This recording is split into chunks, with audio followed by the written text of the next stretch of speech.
President Sara Duterte. With us now is Duterte Youth Party List Chairman Ronald Cardema. Representative Cardema, good morning to you. Good morning po, ma'am. Yes, I'm not a... My apologies. All right.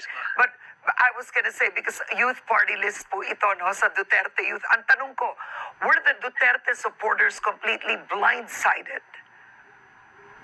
Yes, ma'am. Actually, yesterday, narinig namin sa interview si ACT Chair sa party list Congresswoman Franz Castro na natatawa-tawa dahil may caucus daw. And I immediately contacted Congresswoman Drixie Cardema. I asked her if there's a notice of meeting. Yeah. Yesterday, wala naman daw. Sabi ko, kindly check the Viber group of the 19th Congress, yung kanilang Viber group. Wala rin daw.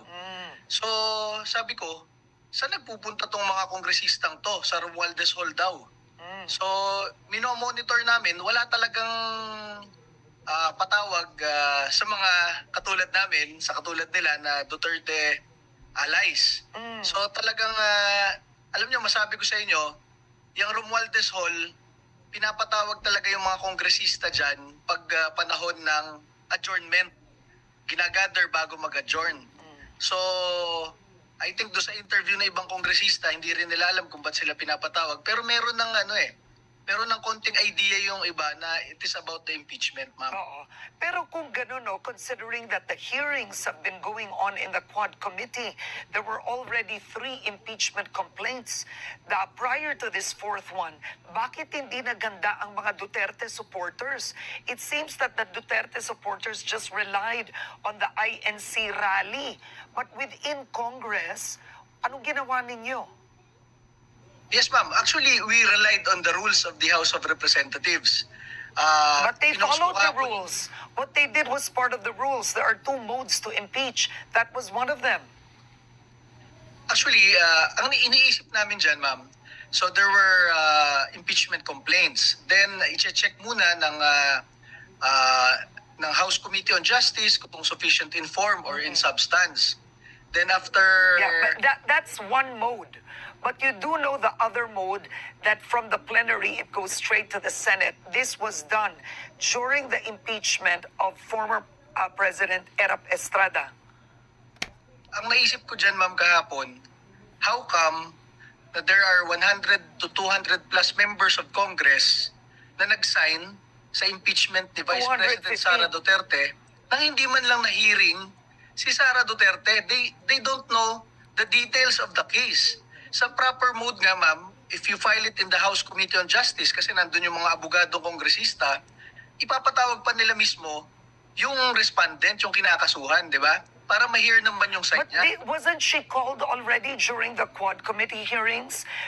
These 7 articles of impeachment, most of them are actually fruit coming from the Quad Committee hearings. How she used her confidential funds, how she used money that was when she was DepEd Secretary. Kumbaga, she attended those hearings until one day she just refused to attend and refused to explain her confidential funds. Kumbaga, Yes, ma'am. This was all heard. A lot of the charges were heard. Yes, ma'am. But ang sinusunod ng mga members of Congress, syempre, di ba, rules-based daw tayo sa Congress. Ang inaantay natin dyan, ipatawag siya ng House Committee on Justice. Then, ma-hear ng House Committee on Justice yung both sides. Yung mga nagko-complain, pati yung respondent. Para ma-weigh in ng mga kongresista kung meron bang basis tong impeachment na ito. Ang nakakagulat, nag-approve na lang yung 100 to 200 kahapon, last day of Congress, na ini-impeach nila yung Vice President Sara Duterte.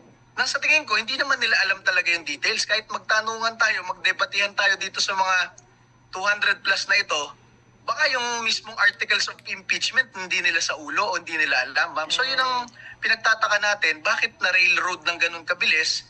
Kung ikaw ay kongresista, you are the representative of your district, of your province, you are representing the people of the Philippines, syempre gusto rin ng mga Pilipino, dahil ibinoto nila si Sara Duterte, 32 million, na ma-hear yung side ni Sara Duterte, di ba?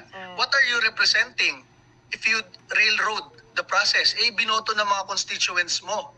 si Sara Duterte as their Vice President, di ba? All right. So clearly, the Duterte supporters believe that this was railroaded, and you feel that the confidential fund hearing that was conducted by the Committee on Good Government was not sufficient to impeach her. Yes, ma'am. Because in Congress, kahit nga isang kongresista na biglang magtuyo lang, pwede ka na mag-file immediately in the afternoon ng isang House resolution to investigate yung kaaway mo sa buhay. So if the matter is being heard by the Quadcom, it is not the proper forum. Okay. Ayon sa rules of impeachment proceedings, it is the House Committee on Justice. And nakalagay dyan, kung merong inaakusahan, ipapatawag mo para marinig rin yung side po niya. Oo. Tungkol sa impeachment, ma'am. Ano ang plano ngayon ng mga Duterte supporters? Now it's in the Senate already. There was already an INC rally.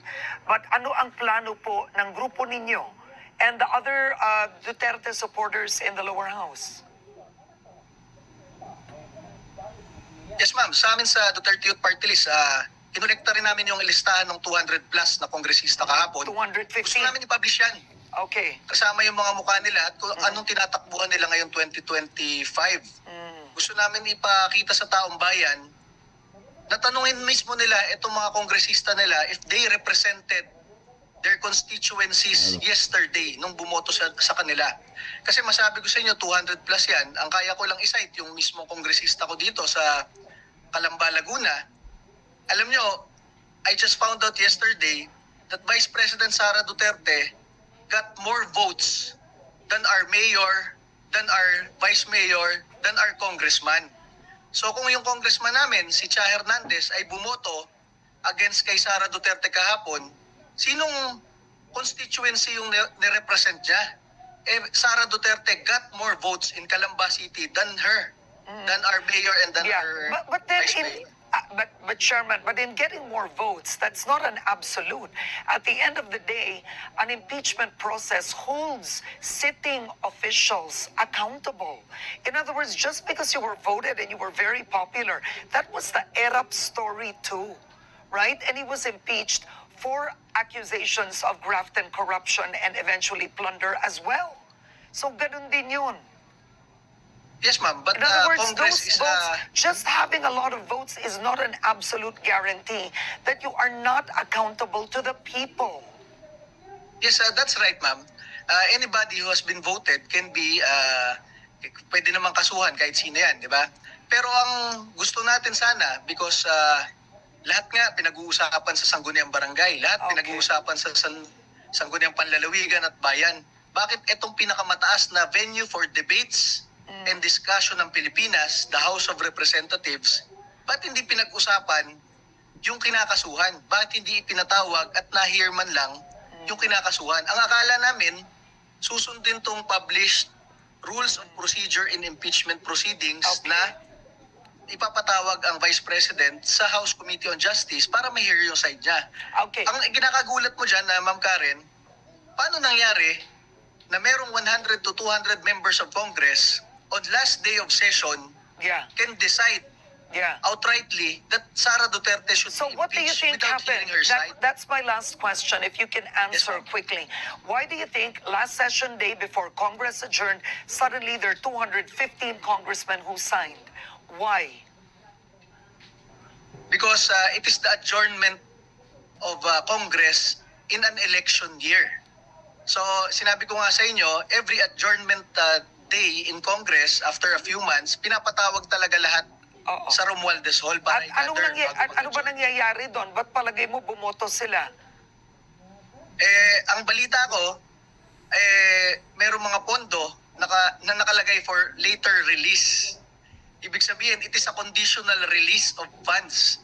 So, if you have been promised millions or hundreds of millions of funds and you do not commit yesterday, baka hindi ma-release yan kasi for later release yan, FLR yan. Di ba, ma'am? Ang masabi ko po sa inyo, totoo yung sinasabi ni Mayor Magalong na 777. Last year, we have been invited to the Bagong Pilipinas Servicio Fair. Okay. Ang sabi sa amin ng mga kapwa kongresista, if you attend, you will be given 777 or 21 million worth of funds in each attendance. Pero masabi namin dyan sa Duterte Youth Party List, we have not attended a single event kahit na ini-invite kami kasi nahihiya kami sa Pangulong Duterte at kay Vice President Sara Duterte na mamemera kami ng ganon. Okay. So yung sinasabi ni Mayor Magalong, narinig ko sa kanya kasi, totoo yun. So isa pang maliban sa 777 na yan, last day of session nga kahapon in an election year. So ang balita rin dyan, kasi napagkikwentuhan naman ng mga kapwa kongresista, meron mga pinapangako kahapon na for later release. Okay. So kailangan pag pumirma ka kahapon, panindigan mo yon kasi hindi rin i-release kahit na pirmahan mo. Ang masabi ko lang po, lastly, ang kakapal naman ng pagmumukha natin sa Kongreso. Naghahabol naman tayo ng sobrang pondo at pera na yung pinagkatiwalaan ng taong bayan katulad ni Sara Duterte na lahat kayo lumalapit para magpa-picture at mag-Duterte feast ng 6 na taon, kaya nyong pirmahan ng impeachment nang hindi pa nahihira ang kaso mismo. On that note, I want to thank you so much for joining me today. We're glad to have your side, the Duterte side, on Head Start. We do hope to speak with you again. Duterte Youth Party List Chairman Ronald Cardema. Thank you, sir.